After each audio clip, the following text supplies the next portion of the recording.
it is a part of the Islamic religion to be obedient. The Quran tells Muslims to be very obedient to Muhammad and to Allah. The entire religion is often learned in paradigms of authority. And so it's not really a part of the traditional Islamic perspective to question what you've learned.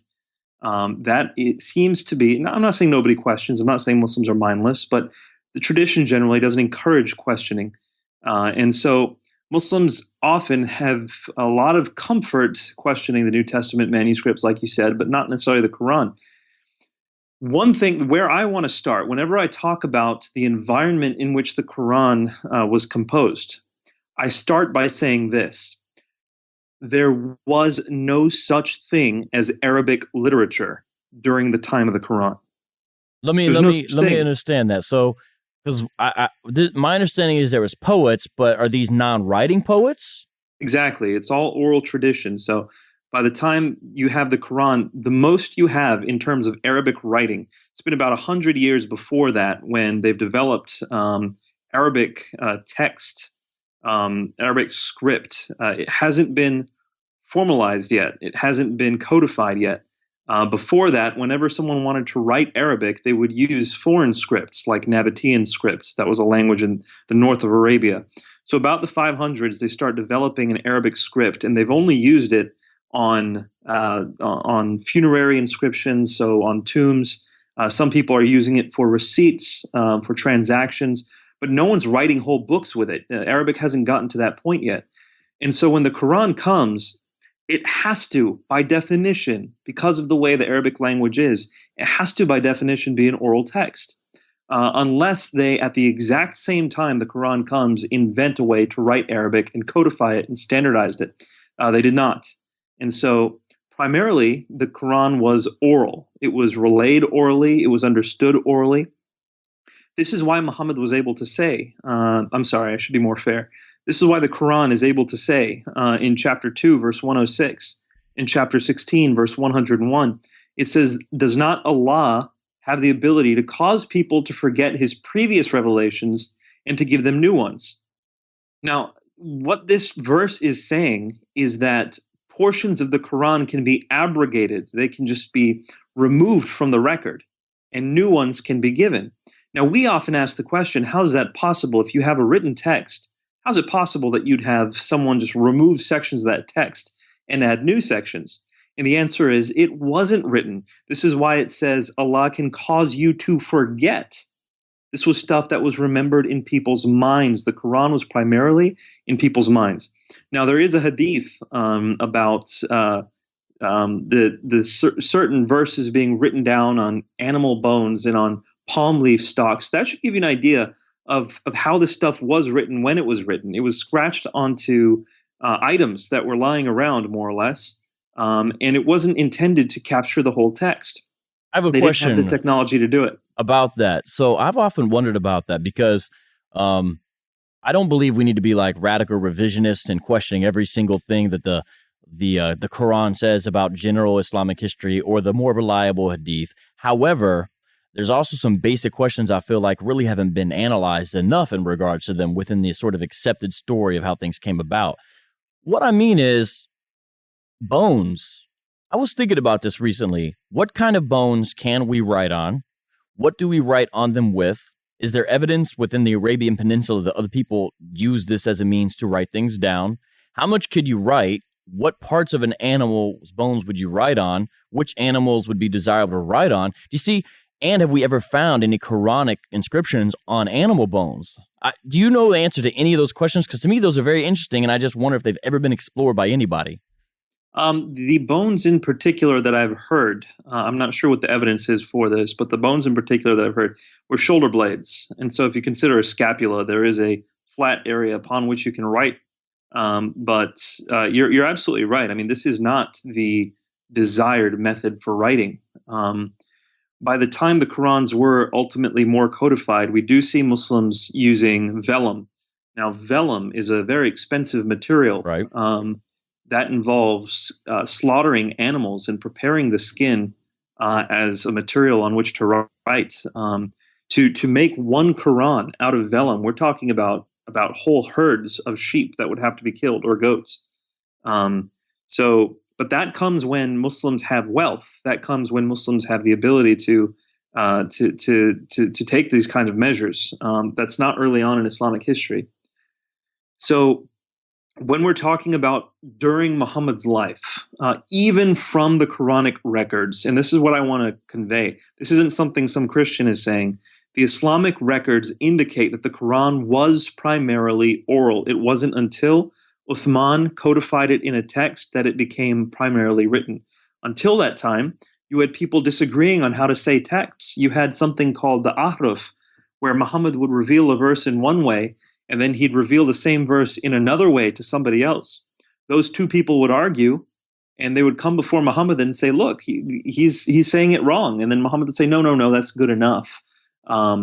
That's how oral this text was. It wasn't intended to be with the same kind of verbatim precision with which we understand written texts. The that happened differences during the time of Uthman. were these differences dialect? Because whenever I hear somebody explain the Uthmanic recension to me, they say it was just to put it into a certain dialect.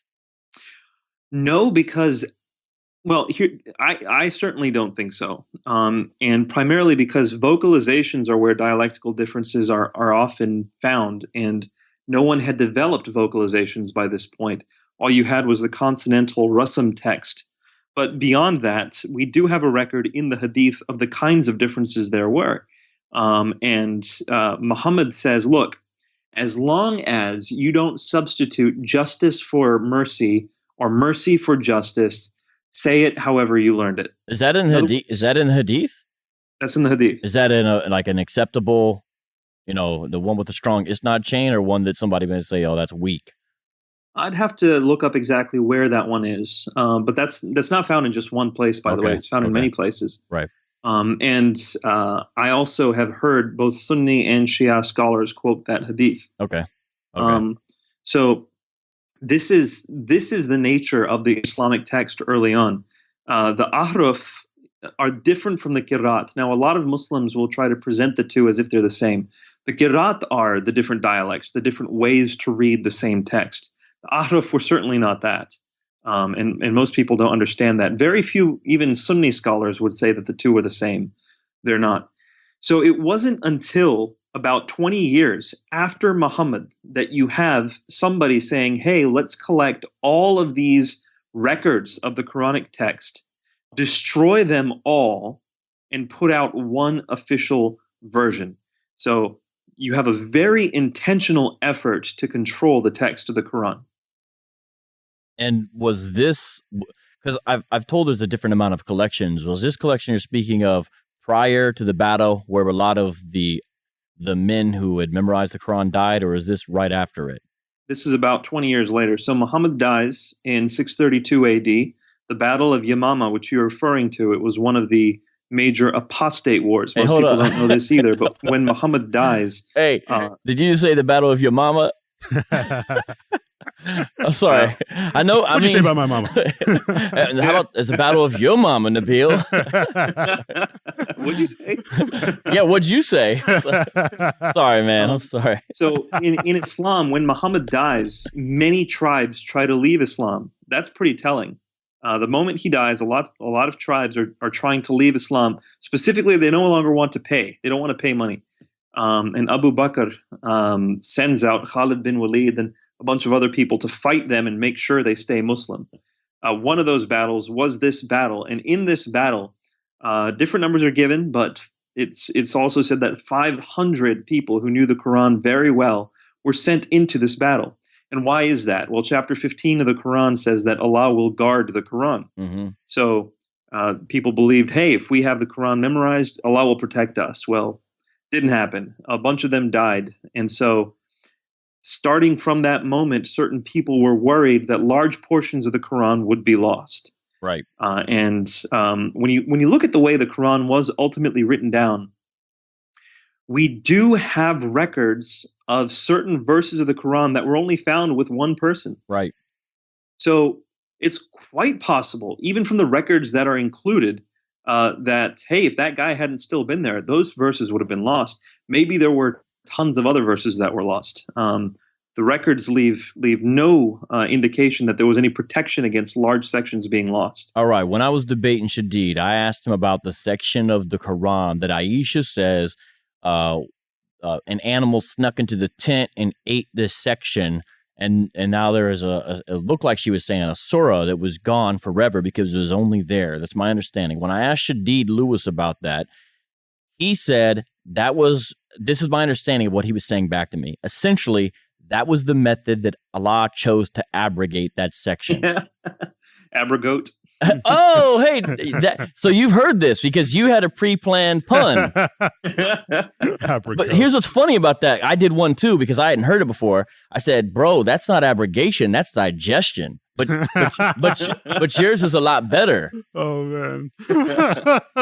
So help me out. Yeah. Help me out with that though. Help us out. Well, I mean, gosh, the early Muslim records didn't seem to have a problem with recording the fact that sections were lost. Even if you look in Sahih Bukhari. Now, I want any Muslim who's hearing this to just read Book 61 of Sahih Bukhari. It's the book about the collection of the Quran.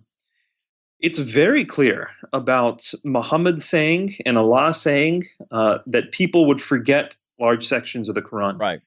Not people will forget them and Allah will save them from forgetting it. No, people do forget sections of the Quran. And this is one of those cases where in Sunan Ibn Majah, I think the hadith number is 1944, but don't correct me. Don't check me on that one. But I'm sorry, don't quote me on that. I got you. She is saying, look, we got this verse right before Muhammad died, and a goat came in and ate it. A domestic animal came in and ate it. That's in the records. Why would that be in a Muslim record unless it happened? Why would any Muslim want to make that up and put it in their own books of hadith? So I do think that these records are telling us something. We need to consider these carefully. All right. So do Muslim scholars talk about this? That's what I wonder, because I have trouble finding honest and open discussions by Islamic historians. And even, I just don't know how many Islamic textual critics exist. See, this is the trouble. If I want to talk to Dan Wallace and find his stuff or get another perspective, Bart Ehrman, or from yesteryear, go to Tischendorf, Bruce Metzger, it's easy as, boom, boom, boom. I mean, it's in our commentaries. There's little text. But what do I do if I want to find out about an Islamic textual history? I mean, do I just got to read a bunch of hadith? Who exists? Who talks about this? That's a great question, and more people are, praise God. It was something that was more common early on in Islamic history. So very, very early on, people saw it as a form of piety to record the differences in these Quranic texts.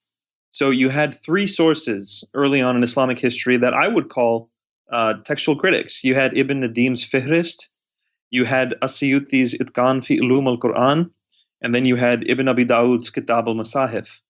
I would say Ibn Abi Dawud's Kitab al-Masahif was the most careful out of the three. It was the most thorough, and it was lost. I can't say I'm surprised. Given the way Muslims ultimately treated the Quran, I'm not at all surprised that his work was ultimately lost to the pages of history.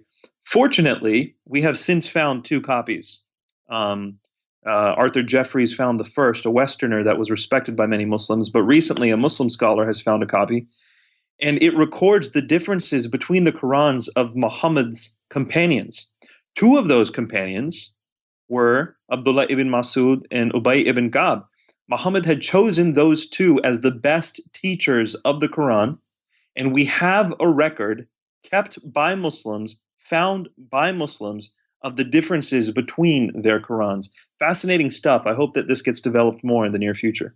All right, so we're talking about this, but the thing is, I want someone who's like, whoa, I just heard a lot of words I don't understand. You just jumped into the text behind the text. What's sort of the payoff for this? Because we're not saying that because there's an actual history to the Quranic text, therefore it's false necessarily. I want people to know what we're saying, because I think on one front, we're trying to dispel some popular notions that a lot of Muslims have. And then on another hand, I think we're trying to talk about maybe some theological implications. Help me understand the cash value of this discussion. That's great. And I do want to make sure we set those boundaries. Number one, I'm not saying that the Quran's message has been entirely changed. That's not what I'm saying. Yeah. I'm saying that a lot of these things we're talking about are common to all books in history. So that's point number one. Point number two, when I'm talking about Abdullah ibn Masud and Ubay ibn Ka'b, what I'm saying is that the earliest Muslims did not agree as to what goes into the Quran. Because it was oral, whenever they recited it orally, they didn't have to draw boundaries. It wasn't until they wrote it down when some people said, wait a minute, why are you including that section? Why are you leaving this section out? So when the Quran was written down, some of the Muslims who Muhammad chose to relay the tradition of the Quran, they disagreed with the stuff that goes in the Quran. That's point number two. Point number three, a lot of Muslims, I myself, 15 years ago, would have argued that not a single letter has been added into the Quran. Nothing has been added. Fact of the matter is, in one very specific time in history, a man added 2,000 alifs to the Quran. Hold on. So I don't help. What do you actually mean by that? A man added 2,000 olives. What do you mean? there was a standardization process to the Are you Quran. talking about And Uthman now? no, this is not Uthman. This is after Uthman. Okay. Um, I'm forgetting who it was, if it was Ibn Malik, or it might have been Ibn Malik, but I'm not sure exactly who it was. But 2,000 olives. This is not anything that Muslim scholars disagree with. You can ask a Muslim scholar. Added 2,000 olives to the Quran. That's one. Ibn Mujahid, in the 3rd century after Muhammad, he said, hey, everyone, stop reading all these different recitations of the Quran. We're going to limit it to 7. And then ultimately he increased that number to 10.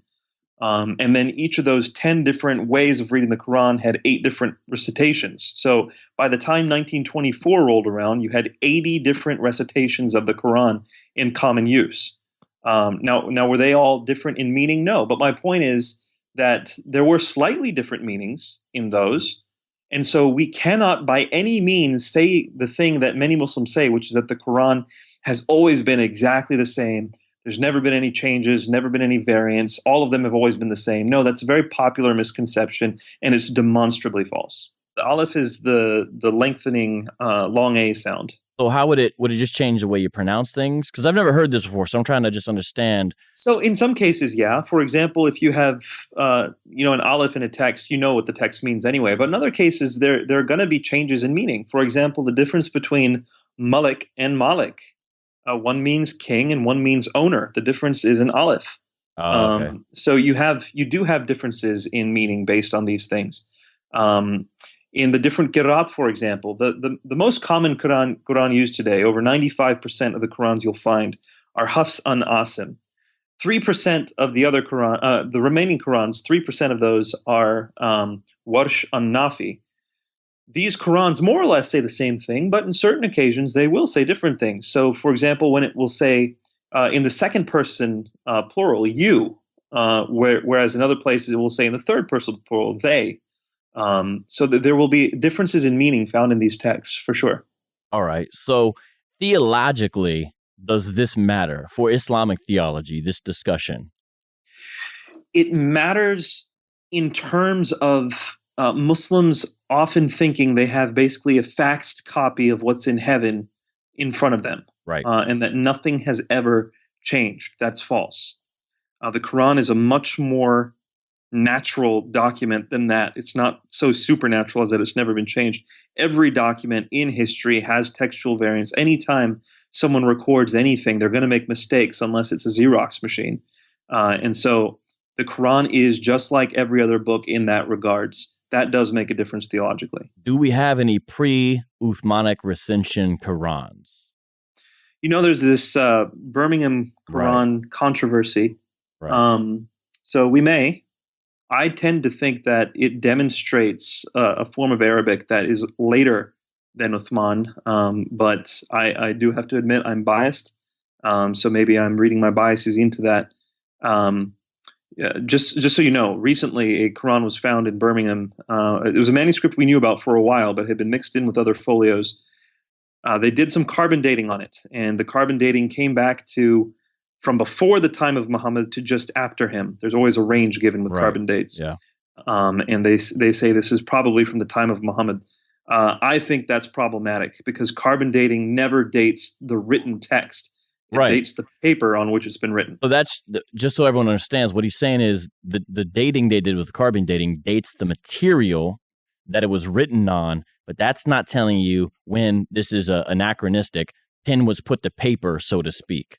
Exactly. So that's more through paleography. Now, has that happened yet? And how developed is Arabic paleography? It really can't be because they don't have any Arabic literature, and that's the point. When you have paleography is the study of handwriting. Handwriting often changes from place to place, decade to decade.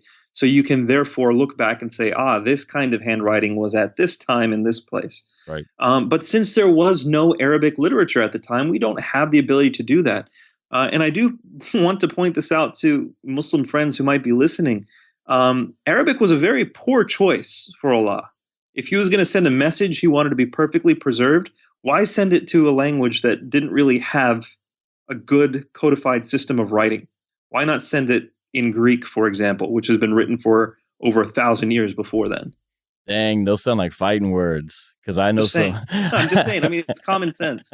Well, you alluded to this, and I mean, you can draw this out as much as you have time for, but you were saying proving that there are textual variants to the Quran has some theological implications. I mean, could you talk a little bit more about that? Yeah, Muslims often think that the Quran it has innate evidence that it's inspired. Let's not forget that when Muhammad was asked to give reason why we should believe in Islam, he pointed to the Quran. He said, "The Quran is my reason why." And many Muslims think, because of chapter 15, I think it's verse 91, that the Quran will never be changed. And the fact of the matter is, the Quran does have these changes in it. And so if your confidence in Islam is built on the perfect preservation of the Quran, that's going to prove problematic for you, just like it did for me a decade ago. That was my main reason for being Muslim. At the end of the day, I thought the Quran was the inspired word of God. And when I realized it had all these changes and differences in it, it really shook my confidence. And the truth should be pursued no matter what it does to your confidence. Wow, well, that is good, and then great question to end. A few resources I could recommend. The problem is they're sort of, I don't know, I don't want to say high-minded, but there's Key Small's book about the Quranic manuscripts. It's really good, but it's kind of hard for your first reading to start in this topic. Another one that's also difficult if it's going to be your first book is a book called Muhammad is Not the Father of Any of These Men. I forgot the author's name. He's from Pennsylvania, but I'm sure you're familiar with that book. That's a good one. And then more recent and maybe a little easier to start with is called The Gentle Answer by Gordon Nickel to the Muslim Accusation of Biblical Falsification. And there's one particular section of this book. This book just came out, and I think it's probably a great place to start. It's mainly section 3 that deals with some of these issues we've been discussing. And of course, Nabeel, you got a great lecture online, at least that I've heard from the Biola thing on iTunes that's really good on this as well. Anything else you'd recommend as we close out this show? I have a very brief section of it on this and Seeking Allah, Finding Jesus. And right now I'm writing my next book, which has a much larger section on the textual issues of the Quran. That book will come out in August of 2016. It's called No God But One, Allah or Jesus. Excellent, exciting stuff. Well, Nabeel, thank you so much for joining us today.